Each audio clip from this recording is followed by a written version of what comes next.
Hey, what's going on, ladies and gentlemen? My name is Rage, and we are back today with the release here now of Hint Monkey officially joining Marvel Strike Force. As you can see here, he's getting featured in the Red Star, so make sure you guys take advantage of this because remember, with their introductions and these characters being added in, we do get a promotional 15% boost to actually get the higher Red Stars on this character. And just to confirm this as well, if you open up the orb and you can see here, he's got a, oh, sorry, I thought it was 15%. It's actually, it looks like it's going to be 25%, right? There's a 25% chance of actually getting a 7 red on him. So it doesn't usually take a lot of tries here. But let's just see. Okay, boom. So 3 or 4 tries, boom, just like that. And now we don't have to play the waiting game when he actually does get added in later on from the promotional silver promotion side. It doesn't matter, that resource is basically going downhill anyways. But yeah, in today's video, guys, we're gonna be taking a look at Hint Monkey, his skill set, what preemptive upgrades you're looking to have him and to make him most optimal, especially if you're looking to conserve those T4s, as well as what his ISO-8 potentially is going to be. Remember with this character that he is going to be slotted in as the last and final member of the Vigilante skill raid team. So a very important piece, obviously. Now that we see his combination, we're going to be seeing some more, smooth, streamlined raid attacks. Obviously, the 4-piece wasn't really working. But now that we have his addition, this is going to actually get through that skill section, especially for the Chaotic Storm raids. So let's get started here. His basic attack right here, pretty simple, as you can see, just applying some primary damage target. But you can see there's also going to be bleed that does get applied later on at the level 3.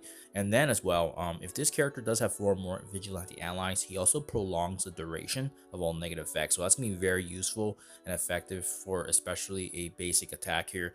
And then lastly, if you do have the T4 materials to spare, you actually can make sure that the bleed is lasting for 2 turns as opposed to 1. So the basics always kind of a luxury. Let's take a look at the special, ultimate, and passive before we jump the gun here. But obviously, if you're trying to optimize your raid performance, it always does make sense to upgrade as much as you can. But remember, with him, he is going to be dealing damage as he is a blaster character on this team.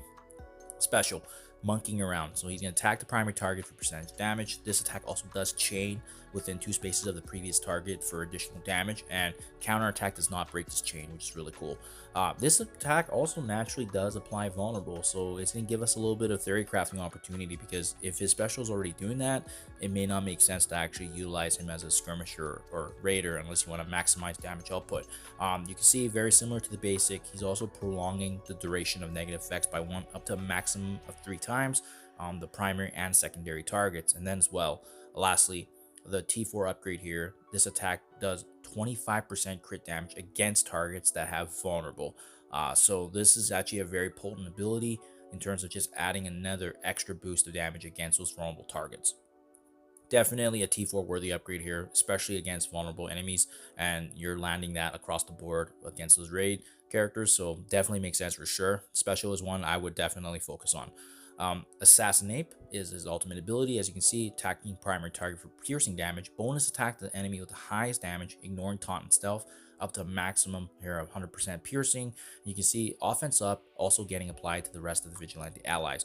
Speed up is going to get applied, piercing additional, offense up lasting for additional turns, and in raid specifically, he's going to be applying stun to the highest damage on top of the stun to the primary. So it's very possible that there could be multiple stuns happening at the same time with this ultimate. Last but not least, the T4 upgrade here, he also inflicts trauma for 2 full turns on the primary target. And then in raids, he's also applying that same trauma to the enemy with the highest damage.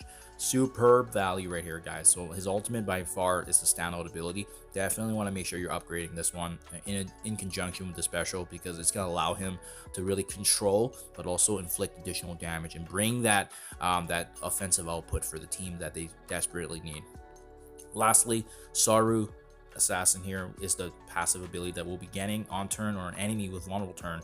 If this character health is full, he's going to be attacking the enemy with the highest HP, ignoring their taunt, ignoring their stealth for 100% piercing. If this character is not at full health, he's also going to be healing himself for 10%, pretty massive just as a self-sustain. If he has 4 more Vigilante allies, non-mythic enemies cannot have their speed increase except by positive effects. So another way to kind of conflict that and battle against that speed meta that we hear so much about. Well, this is built into his kit as well, again mainly with the function of the Vigilante allies being together, of course. While any enemy has vulnerable, he's going to be gaining additional crit damage. He's going to be making sure that he has additional crit chance up to a maximum of 25%. Again, very, very superb value right there. Just bringing this up. On turn or any enemy with vulnerable turn, he applies vulnerable up to a maximum of 5 to the enemy with the highest HP. There's additional piercing damage being applied here on offense. He also lowers the revive chance of all enemies by 100%, making sure that they're not going to get a chance to come back alive. So this is huge against Mercs for money. And then last but not least, guys, with the upgrade here on enemy def, generate 1 ability energy for self. In raids on enemy def, he's also going to be generating ability energy for vigilante allies. So this is how they're going to get the upkeep. This is how you're going to ensure that your vigilante characters on your team have enough ability energy every time to rinse and reuse, and this is how they're able to actually push through. And that's why I said streamline earlier, because that's kind of what we're feeling right now with the raids, is that there's not enough juice to squeeze from this team right now. And this is really Hitmonkey is the glue for this team right now. He's going to be providing energy, he's going to be providing additional damage output, and as I noted earlier, he also prevents those non-mythic characters to get impacted by speed thanks to his additional passive value. So without a doubt, his special, his ultimate, his passives, they have to be upgraded to make him fully useful for the dynamic and intention of this team.